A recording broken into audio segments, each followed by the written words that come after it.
Bom dia, irmãos. Tudo bem com vocês? Que bom estarmos aqui na casa de Deus e que bom estarmos refletindo, nos textos inspirados, nesse material que foi tão bem preparado para a nossa série de 10 dias de oração. Há muitos projetos da igreja pelos quais eu sou apaixonado. Temos vários, mas 2 deles realmente me motivam muito, que são o Reavivados por Sua Palavra. Todo dia, um capítulo da Bíblia. Começamos hoje o livro de Neemias, por sinal. Muito bom. E o projeto 10 dias de oração. É maravilhoso ver a igreja em todo o Brasil, no mundo, dedicar tempo para parar, refletir. Lá na CPB nós temos os gerentes e pastores ido aos setores. Eu essa semana passei por acabamento, pré-impressão. Fizemos um culto na loja da CPB com o grupo da zeladoria e com os funcionários da loja. E os demais pastores também estão indo a cada setor, orando com os colegas de trabalho ali. Realmente é algo muito gostoso. Cria-se um clima muito gostoso, Uma antecipação do céu já, eu diria assim. De santidade, de pureza, de oração. E isso é importante. Na verdade, os 10 dias são só uma injeção de ânimo para a gente prosseguir com esse mesmo estilo de vida. Não parar mais, Continuar depois 20 dias, 30 dias, 40 dias, 365 dias e todos os dias até a volta de Jesus. Esse é o propósito, Não se cria um hábito em 10 dias, mas é o começo, Dizem aí os especialistas que vão, quantos dias? 40 dias para formar um novo hábito e abandonar um antigo, Mas todos os 40 dias aí de mudanças, eles têm que começar pelos primeiros, os 10 primeiros, Eu andei fazendo um detox aí, orientado por uma nutricionista, a gente sempre tem que ser orientado nessas coisas, E foram 3 dias assim de sofrimento, só com sucos, alimentos crus, e depois continua, assim, pode comer coisas mais sólidas, Só que com cuidado, daí tentando mudar os hábitos, tentando formular umas estratégias, E funciona, irmãos, funciona. Já perdi uns quilinhos aí, quero perder um pouco mais. Então a gente, percebendo o benefício, se motiva a continuar, E os 10 dias são o nosso detox espiritual, digamos assim, São os primeiros 10, depois tem um dia de jejum, e é o pontapé inicial para uma nova experiência com Deus. Todas as épocas, desde que estamos aqui nesse planeta, e após o pecado, houve momentos em que nós conhecemos, momentos conhecidos como pregação da verdade presente. Era a verdade para aquele momento. Querem ver como vocês sabem disso? No tempo de Noé, qual foi a mensagem presente? A pregação sobre o dilúvio e a graça. A arca representava a graça. No tempo de Elias, qual foi a verdade presente? A conversão de Israel, abandonar os deuses pagãos, e voltar-se para o Deus verdadeiro. Vamos correr na história, no tempo pouco antes do nascimento de Jesus, ou pouco antes do batismo de Jesus, qual foi a verdade presente proclamada por João Batista? Arrependei-vos e convertei-vos, porque é chegado o reino de Deus. A preparação para a vinda do Messias, a primeira vinda, E hoje, qual é a verdade presente para este mundo? Temei a Deus e dai-lhe glória, pois é chegada a hora do seu juízo, e adorai aquele que fez o céu, a terra, o mar e as fontes das águas. Continuamos pregando sobre graça? Óbvio, ninguém vai para o céu, ninguém vai para a vida eterna sem a graça de Cristo. A graça é essencial. Continuamos pregando sobre a cruz, a centralidade da cruz de Cristo? Claro que sim, mas a ênfase hoje, a verdade presente, que quase ninguém está proclamando, é que o juízo de Deus está em processamento e que nós temos que voltar a adorar o Deus da Bíblia, não qualquer Deus. O Deus que criou os céus, a terra, o mar e as fontes das águas. O Deus criador do universo. É uma mensagem criacionista por excelência. É uma mensagem de graça, porque fala do Evangelho eterno. Aliás, se você ler com atenção, nem precisa ter tanta atenção assim, porque está aqui claríssimo, Abra sua Bíblia em Apocalipse 14. O verso 6, que encabeça as 3 mensagens angélicas, ele começa falando do Evangelho. Não há juízo sem Evangelho. Não há escatologia, eventos finais sem Evangelho. E diz assim: vi outro anjo voando pelo meio do céu. Portanto, é uma mensagem com abrangência mundial. está voando no meio do céu, rapidamente. E anjos não pregam o evangelho, então nós entendemos que esse anjo representa um povo, né? Um povo que deve pregar com uma abrangência mundial. E o que ele prega? Um evangelho eterno. Evangelho é boas novas, é graça em sua essência, é o que Jesus fez. E ele é eterno porque nunca muda. O Cordeiro que foi morto desde a fundação do mundo. Essa mensagem de salvação, ela existe desde sempre. Quando Adão e Eva pecaram, Jesus, ele os cobriu com peles de cordeiro. E Gênesis 3,15 é a primeira profecia messiânica, anunciando que no futuro, em algum momento, o descendente da mulher, portanto Jesus, ele pisaria a cabeça da serpente. Uma mensagem de vitória, de salvação, de desfecho do grande conflito, lá no começo da história do mundo, começo da história do pecado. Então esse é o evangelho eterno. Nós temos que sempre banhar nossas mensagens com o evangelho. Vamos falar da marca da besta, mas ali também você tem que falar do evangelho. Vamos falar sobre o juízo, sobre as 7 últimas pragas, ok? Mas você tem que apresentar o evangelho. Você tem que apresentar o plano de salvação de Deus. E aí prossegue aqui o texto dizendo: a cada nação, tribo, língua e povo. A todo mundo, né? E não adianta quererem impedir que a mensagem seja pregada, por exemplo, às tribos, porque nós temos que pregar para todos. Quem mora em tribo também é ser humano, merece também receber a mensagem de salvação. Quem vive em outras nações, ilhas isoladas, merece receber a mensagem de salvação. Se vai aceitar, aí é outra história. É com a pessoa, né? Mas ela tem que ter a oportunidade que nós também tivemos. Não é justo, né? Que nós aqui que fomos alcançados, eu, por exemplo, né, que não era adventista e que conheci essa mensagem aos meus 18, 19 anos, que privilégio foi receber essa mensagem. Eu louvo a Deus porque um jovem adventista me apresentou essa verdade presente. E por causa dela eu estou aqui. Eu não posso agora segurar isso para mim, né? Não posso reter esse privilégio, esse presente. Eu devo levar adiante aquilo que eu de graça recebi. De graça recebestes, de graça dai. E aí vem o clamor: temam a Deus, ou temei a Deus na versão Almeida atualizada, né? Eu estou usando aqui a nova Almeida atualizada, diz: temam a Deus e deem glória a Ele, pois é chegada a hora em que Ele vai julgar, ou melhor, a hora do juízo. Deem glória a Ele. Eu me lembro de um texto de Paulo em que ele diz: quer comamos, quer bebamos ou façamos qualquer coisa, façamos para a glória de Deus. Dar glória ao nome de Deus é representá-lo, honrá-lo, exaltá-lo em nossa vida. O que nós fazemos com o nosso tempo, com os nossos tesouros, talentos, né? Isso tem honrado a Deus? A forma como eu me porto, né, na sociedade, no meu trabalho, na minha escola, tem glorificado o nome de Deus? É bom pensar nisso, né? Nós somos representantes do nosso Deus o tempo todo. Aliás, você testemunha dele o tempo todo, positiva ou negativamente. É bom pensar assim, né? Lembrar-se disso. Nós estamos o tempo todo testemunhando dele. Eu me lembro quando eu era criança, eu ganhei uma bicicleta e comecei a fazer umas peripécias lá na rua do meu bairro. Andava com uma roda só, dava cavalo de pau. Lembra o que é isso? Quase atropelava os cachorros ali. E aí, um dia falaram assim: aquele não é o filho do Chico? Meu pai era conhecido como Chico Borges, né? Aquele não é o filho do Chico? E isso chegou ao meu pai, e ele não gostou disso. Porque ele entendia, e eu também entendo, que a gente honra. Eu não era nem adventista, mas eu já entendi que o que a gente faz como filho vai honrar ou desonrar o nome do pai. Então lá não era o Michel, só era o filho do Chico.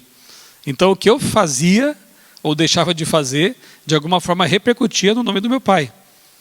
E aí de mim se fizesse algo que desonrasse o nome do meu pai, né? E hoje, entendendo como eu entendo a palavra de Deus, eu quero honrar o nome do meu Deus, o nome do meu Pai Celestial. Porque as pessoas vão olhar para você, é curioso, né? Muita gente que nem vive os princípios bíblicos, mas quando você dá uma escorregada, ele vai dizer: você não é adventista? Você não pertence àquela igreja? Você não trabalha na CPB? Interessante, né? Pessoas que não vivem por esses padrões morais, mas vão cobrar de você porque você diz viver esses padrões. Então o tempo todo estamos testemunhando, glorificando ou não o nome de Deus. Pensemos nisso. Então, temam a Deus, temer é respeitar, temer é reverenciar, é você se colocar no seu lugar, saber que você e eu somos criatura e Ele é o Criador. Ele não é o cara lá de cima. Tenta falar isso para um juiz. E aí, cara? Ele não vai gostar disso não, viu? E ele é só um ser humano como você. Mas tem gente que ousa chamar Deus de o cara lá de cima, né? Gente, Ele é Pai, mas Ele é o Criador do universo. E diante do Criador do universo, a gente se prostra, a gente respeita, a gente adora, né? No entanto, não precisamos ter medo, porque o mesmo Paulo diz, acheguemo-nos confiadamente junto ao trono da graça. Mesmo Ele estando no trono do universo, você pode chegar pertinho dEle sem medo. Ele não é como os reis humanos que se acham grande coisa. Para você chegar até Ele, tem que marcar na agenda, tem que fazer ali aquelas reverências cerimonialistas, né? Não, Deus não tem essas coisas. Chega, vem, vamos conversar, né? Acheguemo-nos e arrazoemos, né? Como diz lá o texto, a palavra antiga, né? Arrazoar. Vamos chegar perto e conversar, dialogar. É isso que Deus quer, né? E adorem aquele que chegou a hora do seu juízo. Nós sabemos que essa hora chegou, estudamos já na semana mesmo esse assunto, relembramos, né, que o juízo pré-advento, o juízo investigativo, ele teve início em 1844 e se processa desde então. Faz tempo já, né? O que nos indica que está perto já desse juízo ter o seu fim, o seu cumprimento. E quando terminar o juízo investigativo pré-advento, Jesus vem. Acaba o período pré e o advento acontece. E Ele vem para abençoar o povo, levando para o céu por 1000 anos com Ele. Então é o momento em que Ele cumpre a sua promessa, virei outra vez. Acabou o juízo para o povo de Deus. Depois é só o juízo de investigação, não para determinar nada, mas para verificar os autos, né, durante o milênio. O juízo de comprovação e após o milênio o juízo executivo, que é a morte eterna. Para aqueles que não quiseram a vida eterna. Que usando sua liberdade de escolha disseram, não quero ir para o céu. Esse local para mim vai ser o inferno. E Deus vai respeitar a vontade de cada um. E a obra estranha de Deus, como diz Isaías, vai ser executada. O Deus que dá vida terá que tirá-la por escolha de seus filhos rebeldes. Temam a Deus e deem glória a Ele, pois é chegada a hora do seu juízo. E adorem aquele que fez o céu, a terra, o mar e as fontes das águas. Aqui nós temos duas menções a dois textos criacionistas por excelência, né? A primeira frase vem do mandamento do sábado. É inegável. João pega muito conteúdo do Antigo Testamento e coloca aqui no Apocalipse, né? Frases, ideias, conceitos, símbolos. Aqui ele pega uma frase exata, copiou e colou. Lá de Êxodo capítulo 20, verso 11, né? Aquele que fez os céus, a terra, o mar, é o mandamento do sábado que traz essas palavras. E as fontes das águas, isso nos remete ao dilúvio. Aliás, as 3 mensagens angélicas estão pontuadas de lembranças de juízos anteriores, Deus dizendo, olha, já aconteceu. Então fiquem atentos. Primeira menção aqui é ao dilúvio. E uma vez eu preguei nesta igreja aqui sobre as 3 mensagens angélicas, e eu disse a vocês que na época, preparando o sermão, eu fiz um estudo comparativo. Eu peguei os 3 capítulos, o dilúvio, a Torre de Babel e Sodoma e Gomorra, porque há menção direta e indireta aqui nesses textos do Apocalipse, a esses 3 momentos de juízo. E quando você compara no livro Patriarcas e Profetas, os 3 capítulos, dilúvio, Torre de Babel e Sodoma e Gomorra, você vê um padrão de apostasia, de iniquidade, de pecado. Eles se rebelam contra Deus, eles duvidam até da existência de Deus, atribuem essas coisas a causas naturais, tipo, o pessoal da Torre de Babel já tinha o exemplo do dilúvio, mas vieram com essa desculpinha de que não, aquilo deve ter sido um fenômeno natural, El Ninho, sei lá o que eles falavam na época, né? Deve ter sido El Ninho, a Laninha, aquecimento global, enfim, tentaram racionalizar o que tinha sido claramente um evento sobrenatural. E o pessoal de Sodoma e Gomorra, então, pior, porque eles tinham 2 eventos anteriores como exemplo para eles. Eles sabiam do que tinha acontecido na Torre de Babel, a atitude de arrogância, de se colocar no lugar de Deus, de desprezar a palavra revelada de Deus e o exemplo do passado. Eles tinham, os de Sodoma e Gomorra, o exemplo de Babel e do dilúvio. e mesmo assim viveram do jeito que viveram. Se você analisa lá Ezequiel 16, 49 e 50, você vê que lá em Sodoma e Gomorra eles foram muito maus para com os pobres, os desfavorecidos, eles desprezavam os pobres. Hoje chamaríamos de pecado social, quem sabe, né? Injustiça social, alguns chamam.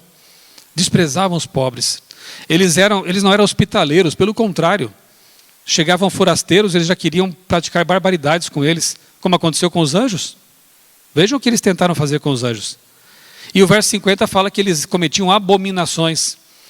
A palavra hebraica é toevá, ou toebá. A mesma palavra que aparece lá naquela lista de pecados de Levítico 18. Perversões sexuais. Então tudo isso acontecia nesses momentos. Também houve isso no dilúvio, pouco antes do dilúvio. Então esse desprezo para com a vontade de Deus, ele volta a acontecer com intensidade em nosso tempo. Mas hoje somos ainda menos desculpáveis, se eu posso dizer assim. Somos mais indesculpáveis. Por quê? Porque nós temos o exemplo de Sodoma e Gomorra, nós temos o exemplo da Torre de Babel, nós temos o exemplo do dilúvio e outros juízos mais. E outras perversões que levaram à interferência direta de Deus. Nós somos indesculpáveis. Nós temos o exemplo bom e o ruim registrados na Bíblia para que nós tomemos nossa decisão. E aí, o restante do texto aqui fala da queda de Babilônia, né? Caiu a grande Babilônia. Babel, aí nós vemos referência à Torre de Babel, né? Ou Babilu, portal dos deuses, ou confusão. Babilônia representa esse sistema religioso de várias denominações, ideias, ideologias corrompidas. Pessoas e organizações que se afastaram da palavra de Deus, que abraçaram dogmas antibíblicos ou ideologias antibíblicas. Babel, Babilônia, confusão. E é dito depois, seguiu-se a estes o terceiro anjo, dizendo com voz forte: se alguém adora a besta ou a sua imagem e recebe a marca na testa ou na mão, esse também participará do castigo que vai ser infligido contra Babilônia. E aqui menciona fogo e enxofre, uma referência direta a Sodoma e Gomorra, como eu disse, né? Ou seja, as três mensagens angélicas, elas contêm, eu percebo isso assim claramente, não sei se você também percebe, um anúncio e uma denúncia. O anúncio existe um povo que está proclamando uma mensagem salvadora, o evangelho eterno, mas que também fala de juízo, porque temos que nos preparar para o que vai acontecer. Quem avisa, amigo é. Esse é o anúncio da mensagem que tem que ser dada. E é uma denúncia. A denúncia do sistema corrompido de Babilônia, do qual não temos que fazer parte, de forma alguma. Pelo contrário, como diz Apocalipse 18:4, se alguém pertence a esse movimento aí, essa Babilônia de confusão, o convite é: sai dela, meu povo. Deus tem povo dele lá também, isso que é bonito de se ver, né? Deus tem pessoas amadas e escolhidas e povo de Deus, tanto dentro de outras igrejas quanto fora delas até, desigrejados. E pode-se dar o caso de muitos desses chegarem antes de nós e até talvez entrarem e nós ficarmos fora. Que não aconteça isso conosco, né? Mas o fato é que o conhecimento puro e simples não leva muito longe. Satanás tem todo o conhecimento. Nós temos é que realmente viver o que pregamos, mergulhar de cabeça naquilo que nós cremos, né? E ter isso aqui, não só aqui, né? Ter no nosso coração essa mensagem. Muita gente, que a gente costuma dizer lá de fora, vai receber o chamado. Saiam dela, povo meu. E aí a oração de Jesus, lá de João 17, de que haverá um só rebanho, um só pastor, vai se cumprir. Não é ecumenismo. Não, pelo contrário. Porque ecumenismo é a reunião com cada um levando suas ideias em torno de uma causa. Mas ninguém abre mão de suas ideias, de seus dogmas, de suas doutrinas erradas. O motivo da oração de Jesus é a união em torno da verdade, dele mesmo. Então os sinceros ouvirão a voz do pastor, as ovelhinhas sinceras ouvirão a voz do pastor, e haverá um só rebanho e um só pastor. Esse é o povo remanescente de Deus, que estará aguardando Jesus por ocasião de sua volta. O texto para hoje, porque você já percebeu que a estrutura da apostila é assim: passagens bíblicas inicialmente, depois alguns comentários de Ellen White, né? Eu vou destacar aqui alguns trechos que eu sublinhei, que me chamaram a atenção. Por exemplo, o tempo é breve. O meu tempo também, o relógio está correndo. O tempo é breve. Acham-se sobre nós os perigos dos dias finais. E precisamos vigiar e orar. Estudar e dar ouvidos às lições que nos são dadas nos livros de Daniel e Apocalipse. A verdade presente. A mensagem de Apocalipse 14, anunciando a queda de Babilônia, aplica-se às organizações religiosas que se corromperam. Visto que essa mensagem se segue a advertência sobre o juízo, deve ser proclamada nos últimos dias. Portanto, não se refere apenas à igreja de Roma, pois essa igreja tem estado em condição decaída faz tempo já, há muitos séculos. Então, é Babilônia e suas filhas, né? É um sistema maior ainda. E Deus concede luz para ser apreciada e obedecida, não para ser desprezada e rejeitada. A luz que ele envia torna-se em trevas para os que a rejeitam. Quando o Espírito de Deus deixa de impressionar o coração humano, com a verdade, é inútil ouvi-la, assim como também a pregação se torna inútil. Sejamos sensíveis, então, à voz de Deus e acolhamos a verdade que nos chega por meio da sua palavra, porque do contrário, porque Deus dará mais luz para quem não acolhe a primeira luz que lhe é revelada, né? E finalmente, o último trechinho aqui, testemunhos para ministros e obreiros evangélicos, diz assim: ninguém entrará nas bem-aventuranças ou nas bem-aventuradas mansões que tenha deixado de demonstrar amor para com Cristo, que não tenha dedicado esforços para a salvação de outros. Ninguém entrará nas mansões celestiais sem ter demonstrado amor por Jesus e pelo próximo. Então façamos a nossa parte.